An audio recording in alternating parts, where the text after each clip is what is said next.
Hi, CCDA family. My name is Jonathan Haskell. And I'm Lori. We live on the land once belonging to the Cherokee people. You'll find it on the map now as Knoxville, Tennessee. When we first became part of CCDA more than 10 years ago, we knew immediately that we had found our people. Though everything was new, it fit with everything we had experienced. We never imagined, though, that one day we'd be sharing our own story of relocation.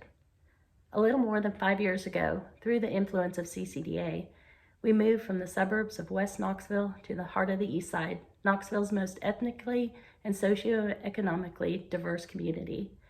There are only around 38,000 African Americans in Knoxville, and 30,000 live within a 3-mile radius, and that's our neighborhood. We knew where God was leading us. We just weren't sure to what He was leading us. Within 3 months, though, I had a new job to go along with our new address and a new church family.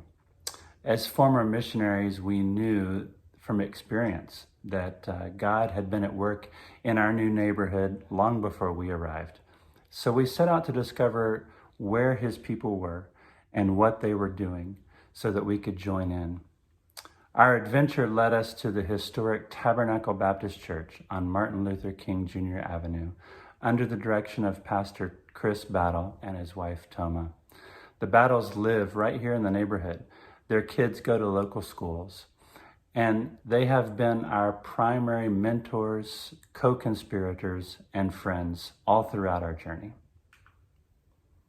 Since moving to the neighborhood, we've gotten involved in a variety of ways, but we've focused a lot of our time, energy, and resources on nearby Vine Middle School. The student body at Vine is more than 80% African American, but it has a rapidly growing immigrant and refugee population as well. Just about 3 years ago, they launched a soccer program. Last year, the team had players from more than 8 different countries. In addition to the after-school mentoring program that my organization helps to lead, you're likely to find us there cheering on Vine's athletic teams, celebrating Kwanzaa with our neighbors, enjoying band concerts, and generally doing whatever we can to build relationships with our neighbors.